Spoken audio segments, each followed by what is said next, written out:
Welcome to Thoughts Can Change Your Life with me, Reverend Wolak. We're here each and every day.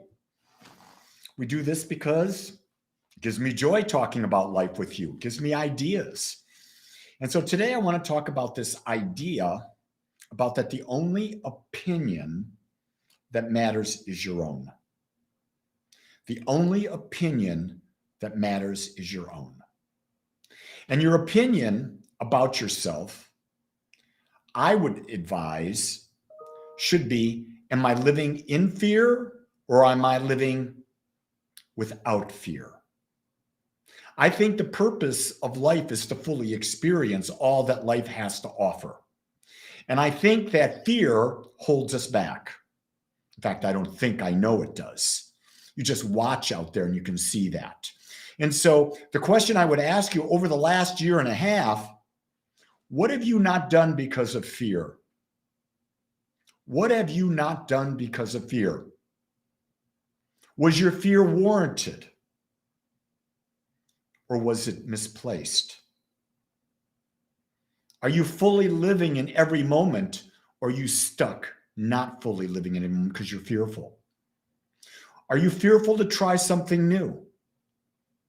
You know, I was asked yesterday, what did I think was happening with respect to spiritual centers and where are we going in the future compared to where we've been in the past? Here was my answer. I don't know. I have no idea where it's going. What I do know, or I believe I know, is that it will never go back to the way it was. Never go back to the way it was. Because people have so many more options. Look, I'm talking to you, wherever you are. I've got California on here. I've got India on here. I've got people all over the country, the world, listening to me. That never would have happened 2 years ago because I hadn't thought of the possibility of that. So what does that mean going into the future? I don't know. How do I get people here to connect at a deeper level? I don't know. But what I do know is if I keep open, if I remain open to new possibilities, those possibilities will make their way known. That's what I know. I know, for example, that I can't hold on to the relationship with my wife that I've had for the last 40, almost 49 years, because she's going to retire in April, which means major event, means our relationship will change again. I think it's like, this will be like the 9th relationship we've had. But you see, you can't be in fear of a relationship changing. You know that it's changing, therefore you adapt and you make it good. Again, we are paralyzed by fear. It can be so many different areas. Joanna says, I got the UK turning in. Hey, Joanna, if you go to agapespiritualcenter.com, you'll notice that we have Agape gatherings. And the Agape gathering that's scheduled at 1:30 is basically all my European people with EU, Ireland, France, Spain. So you're welcome to join us. It's free. Come and we talk together on Zoom. I love talking with you. Your other people, if you're in the United States, we got one at 7 p.m. Central Time today. Or come on the one this afternoon. I got one at 11 o'clock this morning, where a lot of people from Libya come on. Lebanon, I'm sorry. Both began with L. L is my favorite letter. Do you know why? Because it's the first letter of my name, Lee. I'm kidding. It's the first letter of the word love. And love is the most important thing. If you have not watched my video about what is agape, debunking the myth of love, go to my YouTube channel. It'll be a featured video there. Watch it. It's the single best thing I think I've ever done. It's the deepest meaning of love that I've been able to come up with. So I share that with you. Keshev says, tomorrow is Diwali, and I am grateful for a house full of Diwali special yummy snacks. I wish you could share them too. I love Indian food. I am a huge fan. We go to Indian restaurants We got one right here that's really good. We love AJ and VJ are the owners. And man, I love the food there. It's the love that's in the food, the spice in the food. I love it. Just absolutely love it. Anyway, I got off my tangent. See, I have no fear of spicy food, so I enjoy it. I have no fear of other cultures. I enjoy going and visiting them. I have no fear of being with people. I'm with people. I have no fear of being alone. Yeah, did you hear what I just said?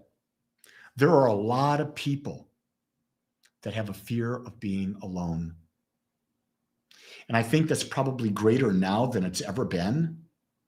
Because with this COVID thing that we've been going through, a lot of people have really isolated themselves.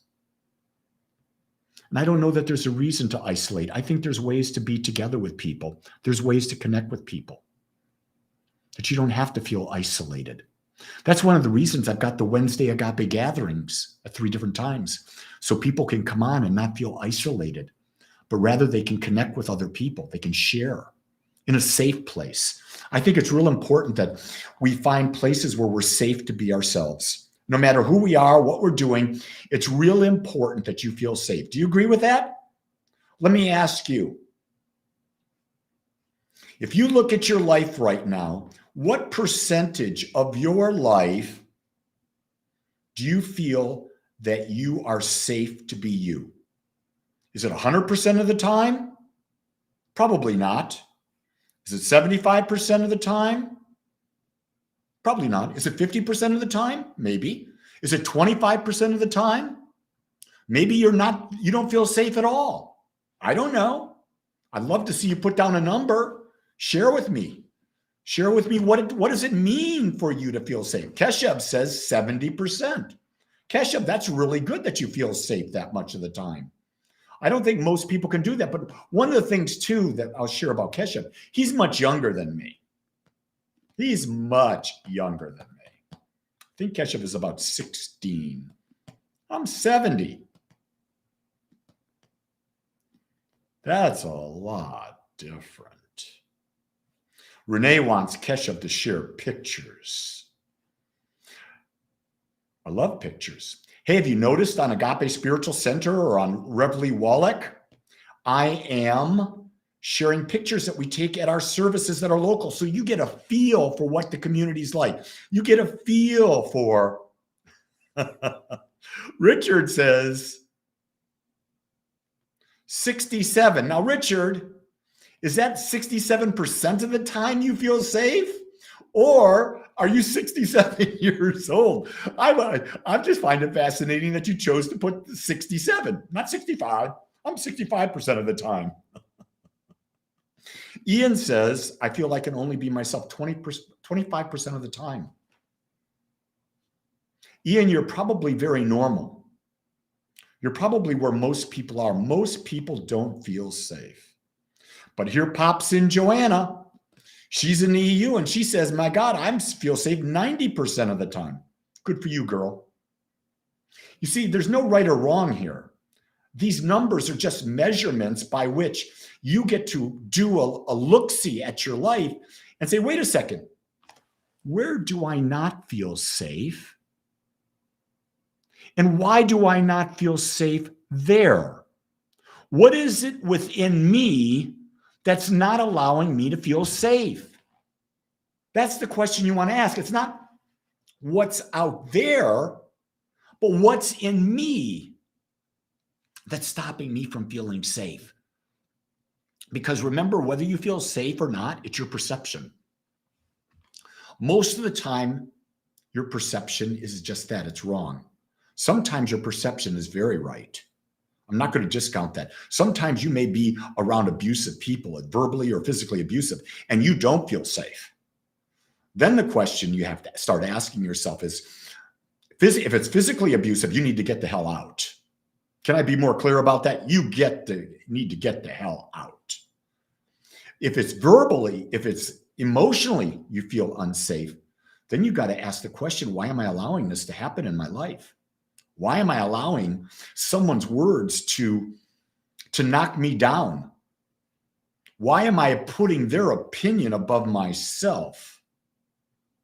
That's a really good question. You know, if you want to connect more, I think I've got in the description a link to our Telegram account where you can chat with each other all the time. People are posting stuff on the Telegram account and you can chat on that. So please go out there, because here's what I know is what I'm trying to do is I'm trying to build community. I'm trying to build community, and it's not about me. It's about you. It's about what, this is a really good question that I was talking with another minister yesterday about, and we were talking about what can we do today. And I said, we came to the conclusion that the only thing we can do is find out where there's a need. What need do people have? And if you find out that need, what can we do with our teachings to help fill that need?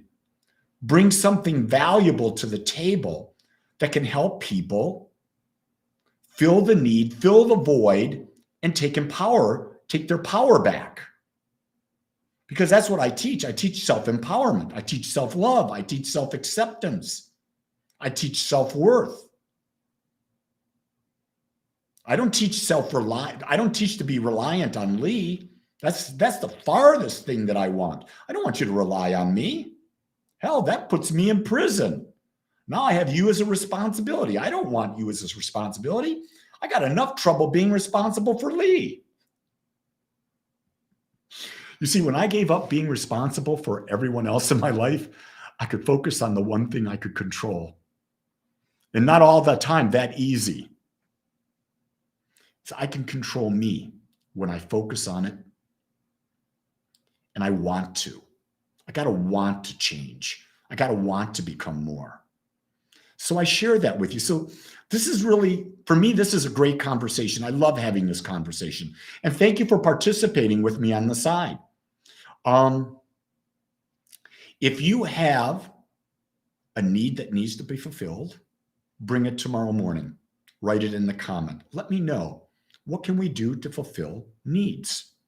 I'd love to know that and see how we at Agape can possibly bring solutions for you. With that in mind, I say, hey, don't let anyone tell you you're not good enough. Listen to me. You are perfect, whole, complete, and powerful, just like you are. So go be you today and know that you are loved. Aloha.